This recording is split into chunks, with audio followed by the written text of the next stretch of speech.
Hello, and welcome to the Good Grief Festival. My name is Lesel Dawson, and I'm a senior lecturer at the University of Bristol. I'm really pleased to introduce Jane Harris, a psychotherapist and filmmaker. Following the death of their son, Josh, Jane and her husband, Jimmy Edmonds, co-founded the Good Grief Project and co-directed the award-winning feature documentary, A Love That Never Dies. They are also about to release Beyond the Mask, a film that looks at grief during COVID, which has been made entirely in lockdown, and more on that later. So welcome, Jane. It's really great to have you back with Good Grief. Can I start by just asking you to tell us a little bit about Josh and what happened? Yes, so firstly, thank you so much for inviting me. And yeah, it's always difficult. I mean, it's 10 years now, but my Josh was my son. He is my son. And 10 years ago, almost to the month, he died in a road accident in Vietnam, very suddenly, very unexpectedly. And we didn't get to say goodbye to him. And in the blink of an eye, our lives were changed forever because our beautiful boy was dead. And even saying it now, it's jarring, but I've learned to accommodate it. But the thing about losing your child is that it's in the wrong order of things. And Josh was like any young man. He was so special, but yet he was so ordinary. And I was the sort of mother who was a bit anxious when he was growing up, and he'd reached this point in his life where he was a young producer for the Ministry of Sound. He was doing so well. He'd found his dream, actually, and he'd taken a little bit of time off to go traveling. And I'd always felt that as a mother, my job was to give him roots and then let him fly. And so for the first time, I kind of felt, I've done it. He can fly. He's going to travel. He's doing what he wants. I don't need to worry. And then that knock on the door, which you never think will happen to you. I mean, as a therapist, I know of many people it's happened to, and I've supported and been alongside so many people. But when it happens to you, you fall apart, you collapse. I mean, Jimmy literally fell apart. He collapsed on the floor. I was lost. And the first thing we wanted to do was to gather our other kids around us, so that we could be safely together. And I guess that's what happens when you're traumatized. Yeah. And then it dawned on us, Lesel, that we had to organize a funeral. Yeah. And any death like that, I think, when, especially your child, which I think most of us don't even want to imagine or think about, is so shocking. There's no preparation. It's out of the natural order. And it does involve trauma and a complete rethinking of your life and your future and your identity, who you are. So I completely understand that. And can you talk a little bit about the funeral? Because although you were in this state of shock and grief, what we can see is that you did manage to organize a very beautiful, inclusive, and creative funeral. Can you talk a bit about that? Yes, and so, our realization was that because we hadn't got to say goodbye to Josh, we were going to have to find some way of doing that, not only for ourselves, but for his friends, his siblings, for anyone who knew and loved him. And we kind of, being filmmakers, thought, well, we could try and pull together a film, or we inevitably wanted to use photographs. And being the sort of people we are, we had a huge archive. But the first obstacle was that when we asked Josh's friends if they would take part in what we were about to create, and at the time we didn't know what it was, they said, well, they'd be there, but they couldn't take part because it would be too traumatic, it would be too upsetting, and they'd cry. And at that point, I didn't really have my therapist hat on, but at that point I thought, no, we've got to cry together, we've got to laugh together, and I don't want them to feel pressure to perform. I want them to feel pressure to express their love. Because of course, grief is an expression of love. The more you love, the more you grieve. And of course, his friends didn't really know how to do that, because at that point they were 22 and his sister Rosa was 18. And most of them had never experienced death before, as they told us. But as the planning for the funeral went on, we realized that they had so much to offer. And it became a really special grieving point for us. It became a way of making something that we couldn't face real for them, for us, for all of us. And out of that, we made a film called Beyond Goodbye, which is actually a collection of the beautiful stories, testimonies, the humor. It was a hands-on event, literally. We didn't want people to be afraid. We have a clip that we can show from that. Let's show that now.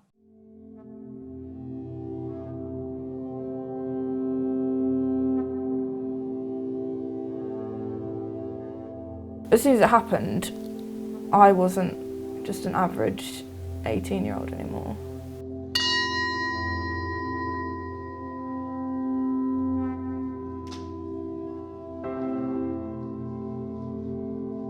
None of our mates knew what it was like to lose someone to death, whether of our age or of any age. His legacy in that regard is that he has, sadly, but he has prepared many people for what that is like.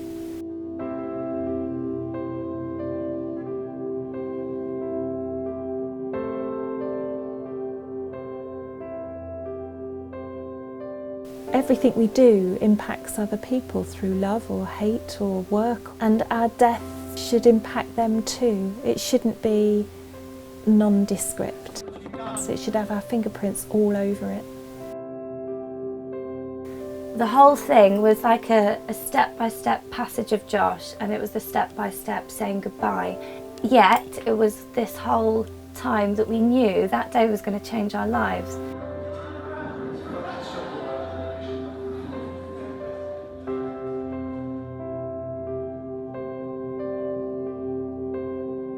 I wanted it to do Josh justice, and I wanted it to have a high impact for all of us.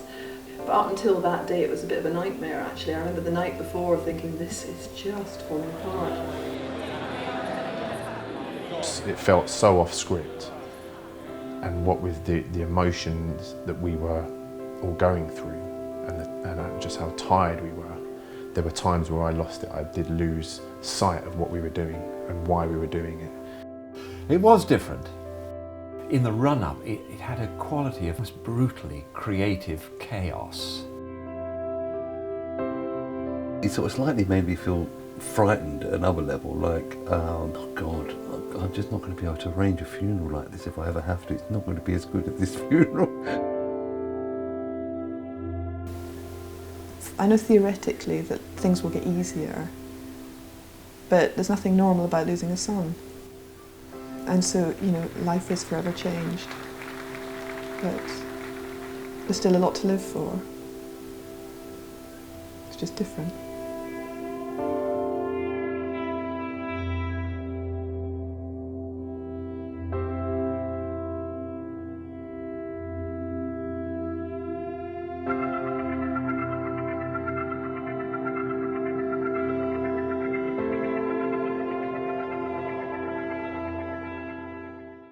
So I think one thing that really comes through is the way that you do involve and did involve everyone in this.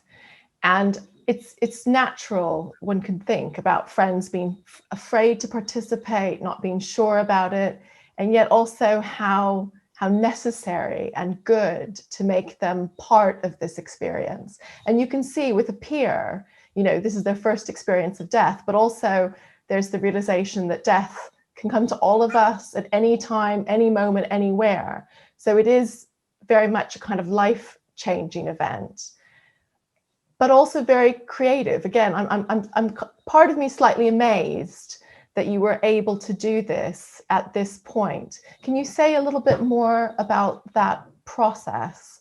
Yeah, so for myself and Jimmy, I think that being creative and being active had always been our way of surviving life events, and we'd had many ups and downs in our lives, but we realized very quickly that Josh's celebration of his life was going to be no different.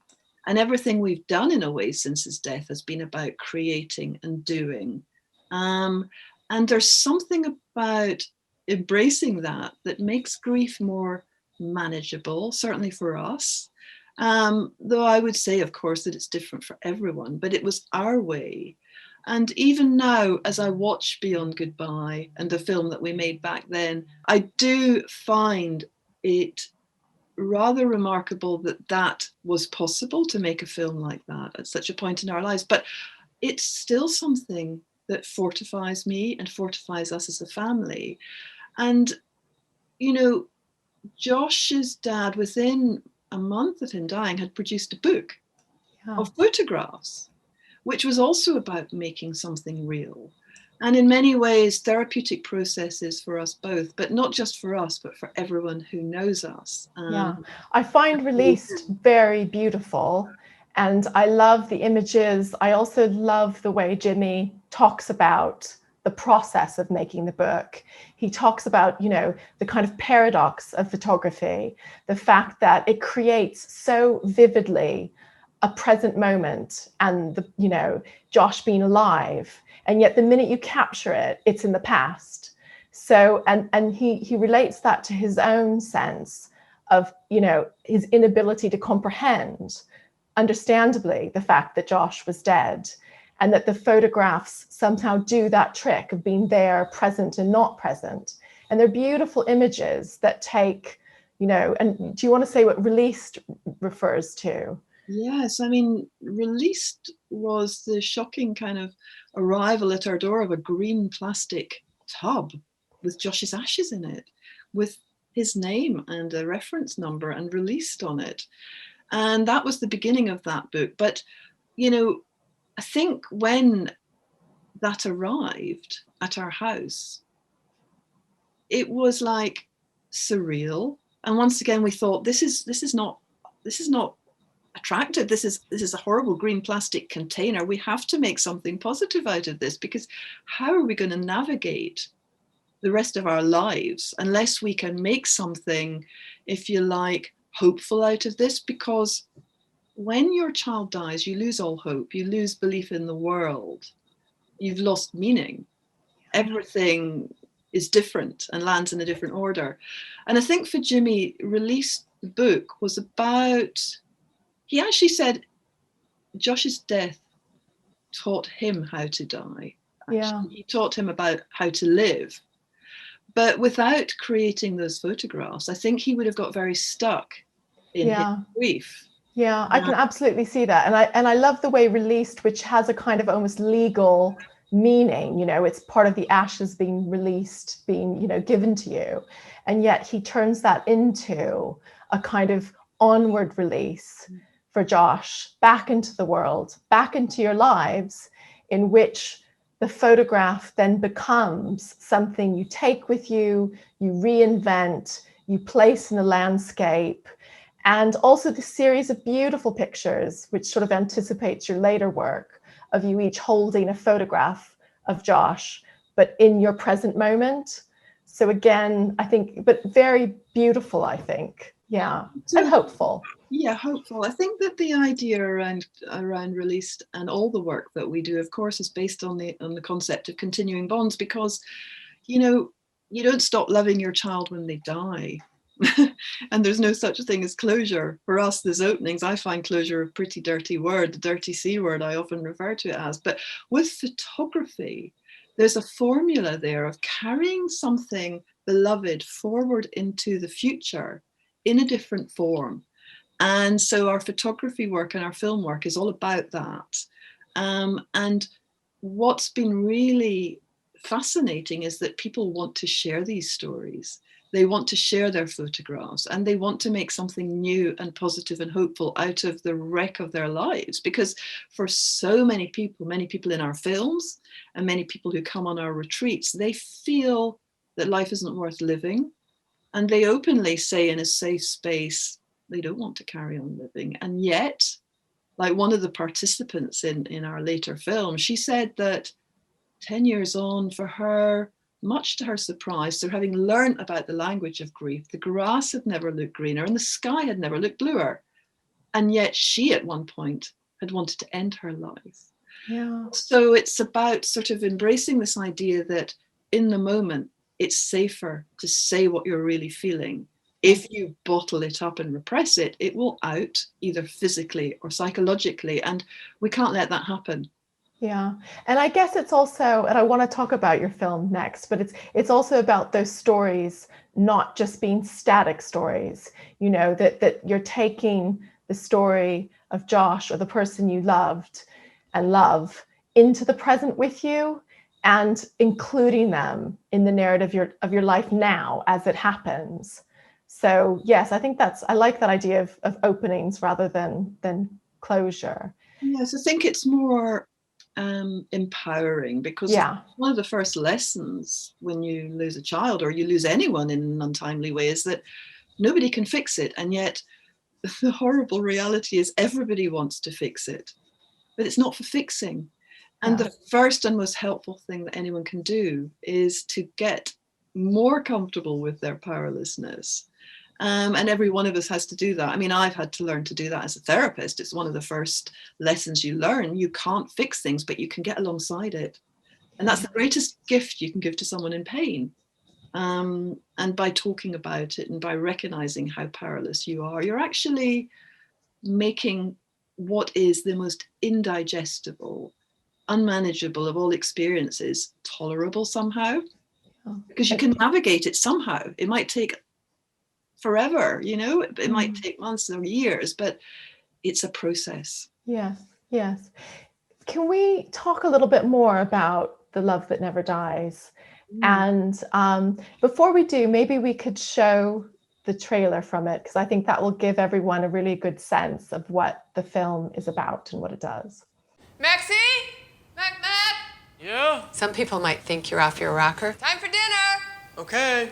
But I had a friend that told me that when you're a bereaved mother, you get a wide latitude for craziness. And I always took comfort in that if anyone felt that it was unhealthy, you know, I could just say, I'm a bereaved mother, what do you expect? This is Jesse. This is his namesake.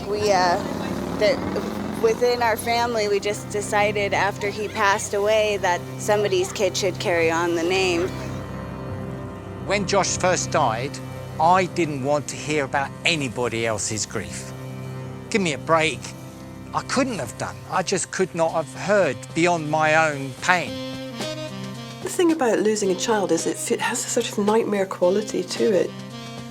It's just like a loss of identity and a confusion and just a sense of disbelief. My son Josh is dead. The first time I laughed, I thought what a horrible person I was to laugh when my child had died. I didn't want to enjoy anything or eat the foods that he liked or do anything because he couldn't do it. My grief is sacred. My love for my son is sacred. The night Jordan died, we were laying there in bed and she looked at me and she said, Daniel, this is not good for our marriage. Statistically, people who lose children don't stay together. Statistically. I screamed out at one point, just because your kid died doesn't make you queen over everyone else. You know, the rest of us don't have to bow down and take your shit because your kid's dead. And the self-destructive bit, what's that about for you? Wanting to die, just wanting to die, anything to stop the pain. Everybody seemed to struggle with this same question of how to fit in. And I kept thinking, isn't this mad? We're bereaved parents and yet we're desperately trying to fit in. You have to come to grips with your helplessness around it. No one can take it away. You can't bypass it.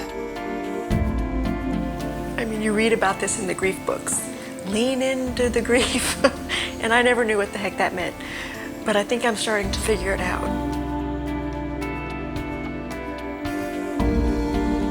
Each stage along the way I've had moments, and there's a bittersweetness always present because Josh isn't here. I want him standing beside me and I want to be able to give him a big squeeze and a big cuddle and feel his big tall body and, you know, give it a hug. Okay, so can you tell us a little bit about the film? I've seen it myself more than once. It's an amazing film. Thank you. A Love That Never Dies is a feature documentary, and the clue about the content is really in the title. A love that never dies. It's like every person who's lost a piece of their heart knows that that love won't go away, but that you have to find a way of accommodating it. And so I suppose a few years after Josh's death, we realized that our time was up and people expected us to be who we had been before, and that we should be over it and we should have found closure. But of course, we could never be who we were before. And I don't think either of us wanted to be who we were before, even though we were missing Josh. But A Love That Never Dies was actually our way of creating a homage for Josh, but actually getting away from the silence in this country and what, you know, the pressure we felt to be who we had been, to find this closure that doesn't exist. So we decided that as our last holiday had been with Josh in America, what better way than to go on a road trip from one side of America to the other, driving from New York to San Francisco, pre-COVID, obviously, and interview bereaved parents and siblings on the way. And what we found was we approached Robert Niemeyer, we approached other people, academics, therapists, and people just wanted to be in this film because they knew we were bereaved parents and they knew that we would treat their grief with integrity. Most importantly, they couldn't believe their luck that somebody wanted to hear their story, because people don't want to hear about what it's like to be a bereaved parent because it's too uncomfortable. I get that.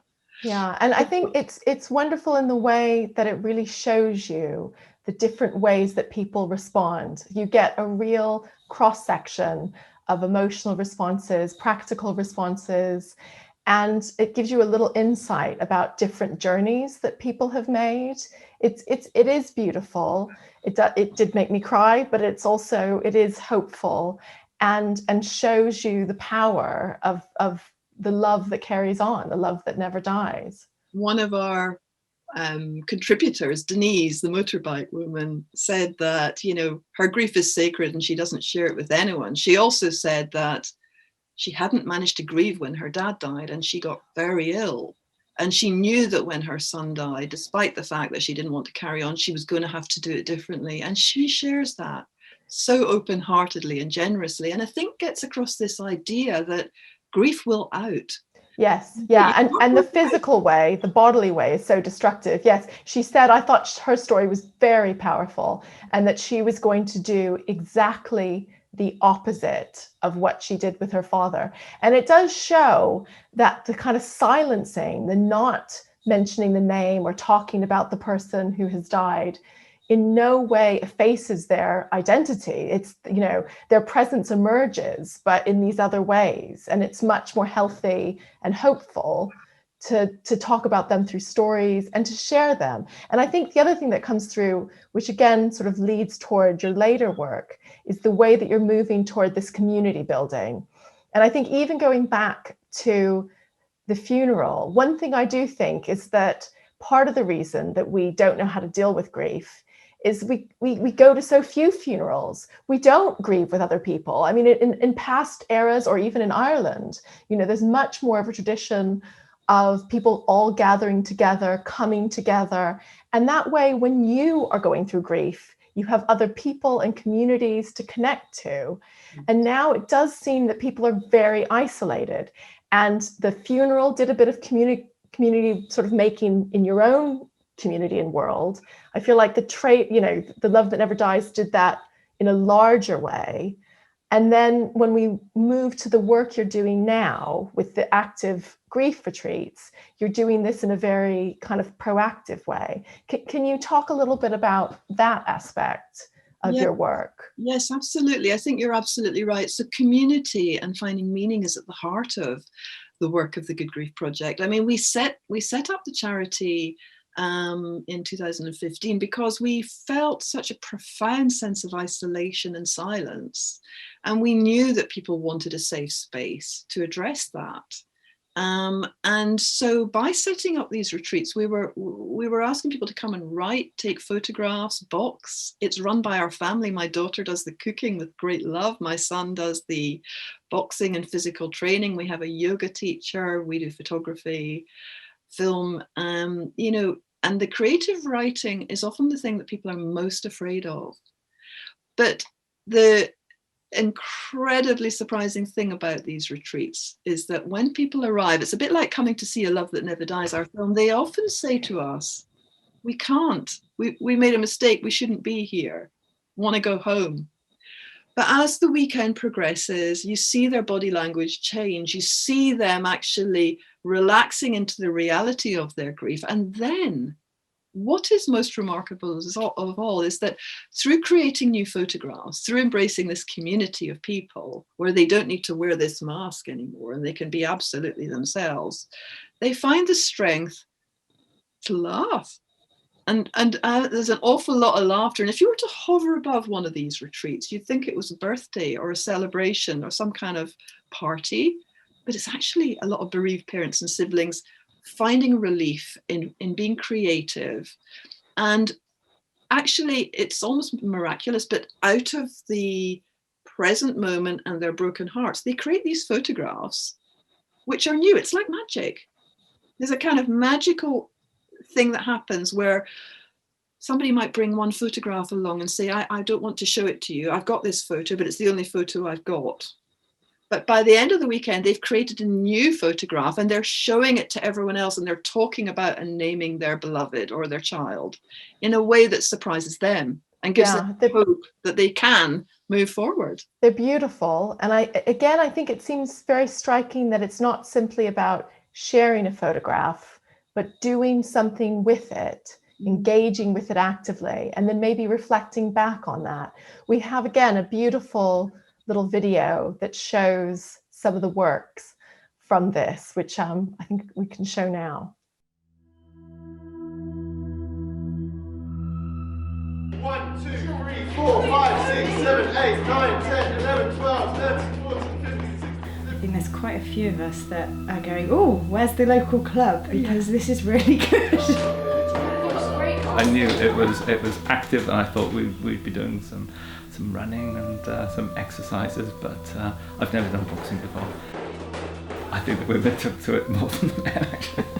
And I think there was something as well, not only the release when you were doing the boxing, but actually holding the pads for your partner and kind of feeling their release. Jab cross. When Joe allowed me to really let rip, oh, that felt so good. It's done more for me in the 16 months since I lost Alex than anything. What we're trying to do with the Active Grief Project is to find ways of using creative writing, mindfulness, photography, active as in running or boxing, active pursuit, to help people and ourselves to move forward after the untimely death of a child or a loved one. Using my own experience of losing my brother 7 years ago, the very first thing that felt natural and comfortable to me was to go running. And it may have taken 10-15 minutes through that process, but halfway through the run, certainly by the end of the run, I would just be feeling more positive and more at one with Josh. I nearly didn't come yesterday morning. I felt, oh golly, can I really face a lot of other bereaved parents and all the emotions that that's going to drag up. I was very nervous about coming. You know, it's very easy for people to judge when a child takes their own life. We live in a society where it's not that easy to just bring the name of your lost child into a room. And the Active Grief Weekend offers you the space to feel safe because you are around other people who are in the same situation as you. It gives you the space to express your love for the person that you've lost. I'm so sorry you didn't get a chance to experience that. I've been dealing with grief for many years now, and I thought that all the energy I had, the energy that grief brings out, I could have channeled in a more creative way.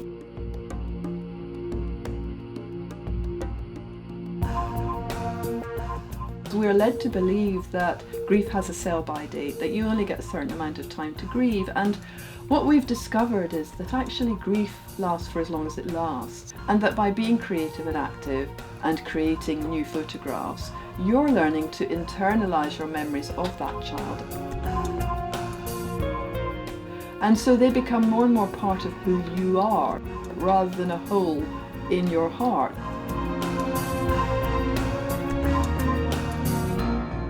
What we're trying to do here is to find a new language for grief, a language that will help people to move forward at a time in their lives where maybe they can't ever imagine doing that.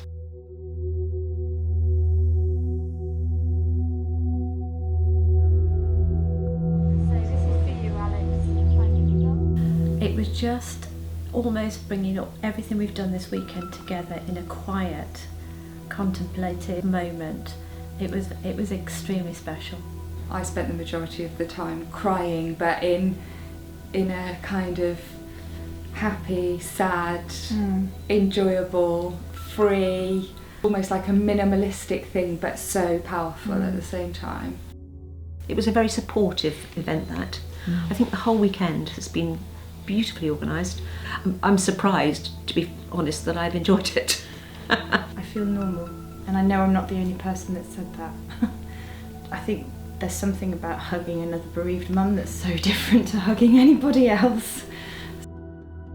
It's been a real release. It makes us feel less alone. It's somewhere where we can express our sadness. But it's not a place where we've come to be sad, and it's not a place where we've felt sad. It's been a place where we've made really good friends, where there's been a lot of laughter, even dancing, singing, which is just probably not what you'd expect. When words are not enough, I think is... Yeah. Sometimes the language is so lacking, finding the words to put around the death of your child. Yes, we can find words, but sometimes, and Jimmy, of course, is a master at this, using layer upon layer of love and written word, you can create something that is more than the sum of its parts. And it sounds a bit ironic, but it's less is more, can really get across a feeling that is so profound that it's liberating. And so much of grief is non-rational. It's bodily, it's emotional, and working with those images rather than just on language, I can absolutely see that these non-verbal medium, as well as verbal and words, can be really emotionally impactful and beautiful. And yeah, very beautiful. And do people talk a bit about how these projects, how it kind of does something to their grief or to their memory? What do people say? The feedback is astounding, and really helps myself and Jimmy and our family keep going, because we do it not just for ourselves, we do it because of this community and this belief that grief shouldn't be such a lonely place. And the feedback is consistently, I didn't know it was possible, I have hope, I've created something new, I feel different for the first time, maybe I can do this. It's that sort of thing, which is more than we could ever have hoped for. And for people to leave that weekend saying things like that is really fantastic, because they go back into their communities and they feel grounded again in some kind of way. Not for a moment that I'm suggesting it's a quick fix, because there's nothing about grief that's a quick or a fix. And perhaps having those conversations with other people can also give people sometimes the courage to create, to sort of start new conversations with people. And coming back with a new photograph in some ways is like a talking point, isn't it? So one man who came on a retreat had never, ever been on a retreat, and he doesn't mind me saying this, he'd never done anything like this. He wouldn't have dreamt of it, and no way was he going to be in one of the photographs, and he'd lost 3 children, and yet by the end of that weekend he'd put himself in the center of his photograph, and you can see it in his eye. And for him, that was a pivotal life-turning moment. He was no longer the silent griever. He was center stage living the grief for his 3 children that he'd never spoken about. Wow. And it does make you think too that there, for so many people, it's the fear, you know, that the fear of the overwhelming emotions is so great that you don't even want to look at it. You want to keep the door shut. And in some ways, again, through this support and through these activities, it's a way of entering into those feelings and allowing yourself to feel them. I think, you know, the principle, of course, of our weekends, of our films, of everything we do is this idea that's ever so simple, but it's really complicated, that we literally are opening the door to grief. We're opening the door and we're saying, forget the rules. Yes, we know there are stages of grief, but don't follow the rule books. Use the information that's out there, but use it to help yourself. Don't use it to make yourself feel you're failing or you're not grieving quick enough. I mean, as a therapist, one of the things that I find hardest is the number of clients who come to me and say, I'm not doing okay, you know, it's 6 weeks and I'm still not over it. And my friends think I should be better. And, you know, I say to people, it could be 2 years, 4 years, do this your way. And people say, well, thank you, because they need permission. We all need permission to grieve in whatever time frame works for us. But yet every one of us feels there's this sell-by, there's this pressure, and that after a while we have to lock it away again. So I suppose what we're doing, why I'm taking part in this, why I do a lot of the things I do, is to try and normalize these very difficult, almost unthinkable conversations, like my son Josh is dead. Yeah. Now, I say it to you now, I say it on screen, he's not lost. He's not hanging out somewhere else. He's dead. And I can say it, and I say it because I want people to be able to say it for themselves. And people have said, I can't say it. And I can say, well, I can say it. And maybe the more of us that say it, the better. The more of us that normalize this, the better. The more able you will be able to say it. And people do actually adapt and find a more comfortable language, which I think is fundamental to recovery. And if you're going to learn to integrate it into who you are, into shaping your new identity around this, you have to be able to articulate it, to tell a story. It's the one thing about COVID that we are talking a lot about grief. We're talking about death. I feel like that has helped a bit to normalize it, even as the numbers have slightly desensitized people, I think. But at least, you know, you sort of hope that we use this to create these conversations, which leads us, I think, really to your most recent project, and Behind the Mask, which is due to be released, you know, very soon. Can you tell us about that? Yes. So Beyond the Mask is a film about grief. It's the same kind of theme, actually, but we're looking at the experience of grief in a time of COVID and what it means to people and what they've learned from it and how they've coped and how earlier grief has impacted on their present grief. We've also looked at what it means not to be able to say goodbye, which is something that, you know, we've experienced in a different way. But for an awful lot of people, you know, they've been left in that awful position where they didn't get to say goodbye, and that by creating ritual and memory through photography, through film, through writing, there are ways of doing that, but it takes time. And I think we're saying that, you know, this is a process that's going to take a very long time, but that the bereavement epidemic that's going to follow this time is going to be massive. And this film is looking at what we can do. It's looking at sharing stories from people like Catherine Mannix, from all sorts of people, from people who have life-limiting conditions, who didn't expect or don't expect to survive because they're afraid their lives won't be seen as worth saving. There's an awful lot of stories there around the fear and the hope and the change of what we took for granted. As a society, I think we are very bad at talking about death. So do you think more people are thinking about something they wouldn't allow themselves to think about before? I think it is a wake-up call for our society to think about death. Like Sagar's death was a big reminder to me of my own mortality. My name is Jane Harris, and this is my husband, Jimmy Edmonds.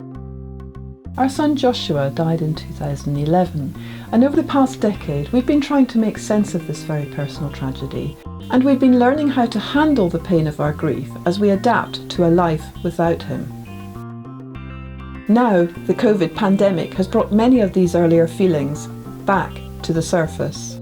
It brings us face to face with that kind of uncertainty, that the unknown and the unpredictable can kind of come upon you at any time. That's the battle and the conversations I'm constantly having in my head is me dying, myself dying, leaving my children to experience what I had to endure as a 12-year-old boy and my sister. In a new series of lockdown conversations, I want to discover how other bereaved people are managing their grief during this epidemic. Initially I was just like, okay, this makes sense to me, the world stopping. I wasn't afraid of it. There was a part of me that embraced it.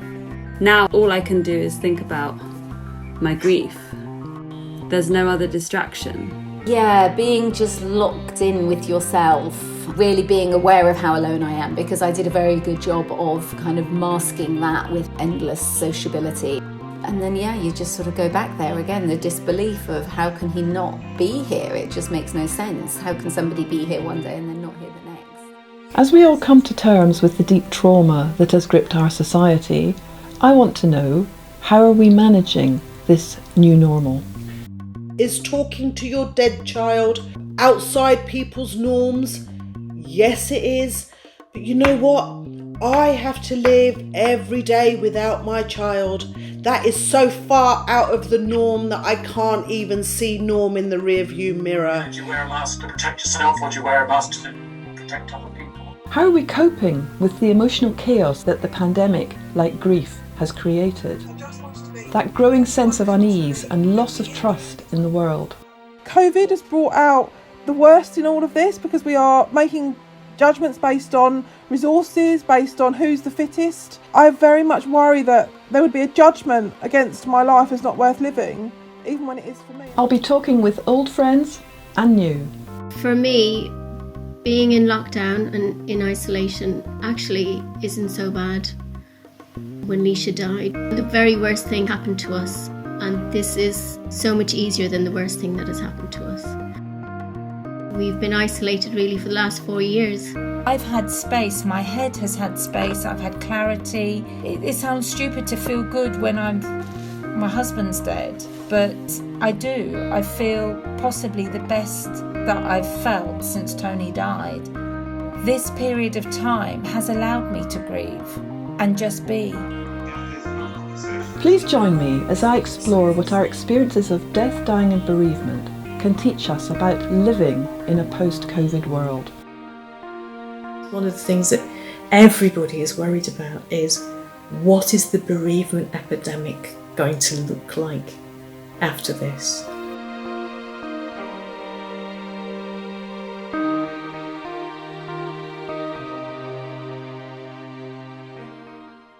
Absolutely amazing. Do we have a date for that in terms of it coming out? Yes, so that's going to be launched at the end of March, and it's basically looking beyond the mask. And for a lot of bereaved people, of course, that mask is something that they're not unfamiliar with. Yes, that's true. That's true. Mask in more There's sense many than one. layers. Yeah, absolutely. Well, I think that's probably a really great place to stop. But thank you so much, Jane, for this wonderful interview and for sharing so much of your work and your life with us. And thanks to everybody for watching for today. Thank you so much for inviting me. It's been great to talk to you.